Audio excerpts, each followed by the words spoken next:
Po për Verën që të ka thënë Pastor Akilpano, babi?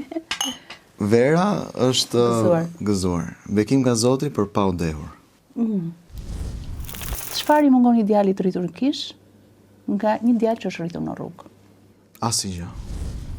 Në Bibël, me sa di unë, Gjonatani ishte biri një mbreti dhe shoku i ngushtë i Davidit. Po. I karakterizuar nga miqësia dhe besnikëria. Sa besnik je, Gjonatan? Nga 1 në 10. Po është e vështirë ta vlerësosh veten për sa i përket besnikërisë, mbase duhet pyetet nusja, familja, shokët. Po besoj që jam besnik. Nuk E them e besoj. Nuk je i sigurt 100%. Çfarë bëhet aty nga Bashkia e Tiranës tani që s'është Erion Veliaj? Ca qeshin, ca qajnë, disa të tjerë vajtojnë. Është situatë kaotike realisht. Mira, Korba dhe Sora që vërtiteshin sipër.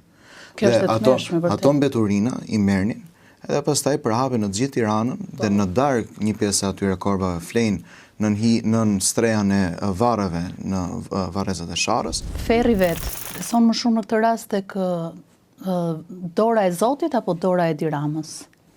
Që tash situatë. Kush të ngjason nga mes Edi Ramës dhe Sali Berishës? Kush të ngjason më shumë me Mussolinin dhe kush me Hitlerin? Nga të dy. Ose ti E vone headline. Kede? E vone.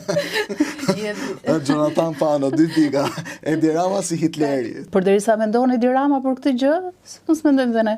Prit se s'do mikësh, do ma kthesh përgjigjen sakt e pyetjes që të bëra. Kush është më shumë si Mussolini dhe kush është më shumë si Hitleri? Mes Edi Ramës dhe Sali Berishës. Po, nuk shoh ngjashmëritë Berishës as me Mussolinin as me Hitlerin. Po, te Edi Rama she. Po te Edi Rama shoh pak është një miks i lezetshëm i dyve. I lezetshëm. Po. Mirë, bashkë me ato flutrat dhe kreativitetin e tij.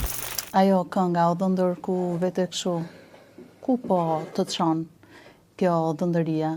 Pas Berishës apo pas Akilpanos? Në kuptimin, do jesh nesër një trashëgimtar i kishës së Akilpanos, babait tënd, apo një trashëgimtar i vulës së Partisë Demokratike? Interesante.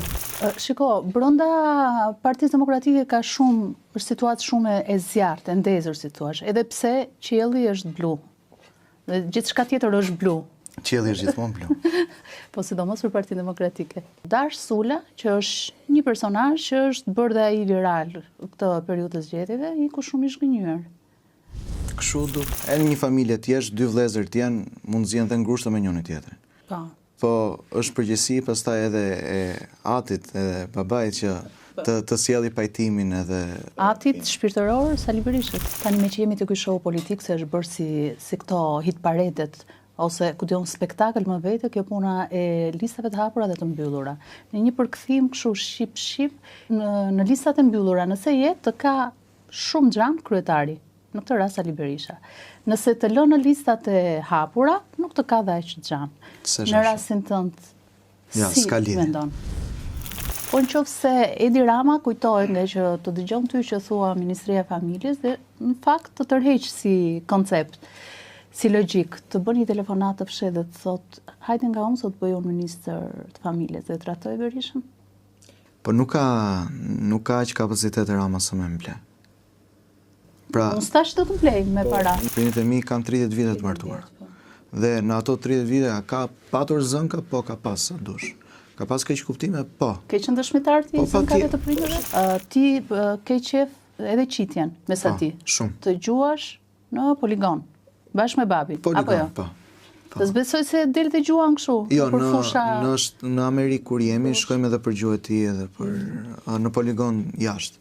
Po këtu në Shqipëri jemi të kufizuar. Tani për punën e pasaportës së Bashkimit Evropian, e di pse po e bën Edi Rama? Sepse ne e dim që shumë djem shqiptar kanë shkuar jashtë, janë martuar për letra dhe kanë paguar për të marrë ato pasaportën e atij vendi tjetër. Dhe është një joshje shumë e madhe po ta mendosh. Sepse ne do kemi këtë pasaport dhe do vinë të huajat dhe do martohen me djemtë shqiptar dhe do i paguajnë dhe do i rritet buxheti. E kishe menduar ndonjëherë kështu? Jo, se kisha menduar ne. Jo, tani edhe unë, ti do bëhesh deputet? Si ke ato, po i lutesh Zotit fuqishëm?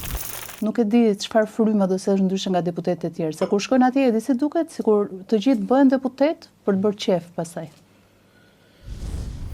Sa vota pretendon se mund të fitosh? Kemi vënë një target. Sa është? Sepse Edi Rama e ka vendosur Sa e nga ka ana vënë? tjetër. Nuk e di, se kam dëgjuar. Më duket se 1 milion. Dhe i kishte thonë dikush, po ne 800.000 jemi të gjithë. Çfarë? Mi kishte komentuar dikush. Okej. Shpresoj që edhe ju të ma jepni votën në 11 maj. Po pse ta jap? Po pse mos më japësh? Po pse ta jap? Po nuk ta mbush mendjen. Gëzuar. Gëzuar. Votën s'te do ma jep apo jo? Ta lë mister? Ja. Okej, do ta them pasi ta mbyllim.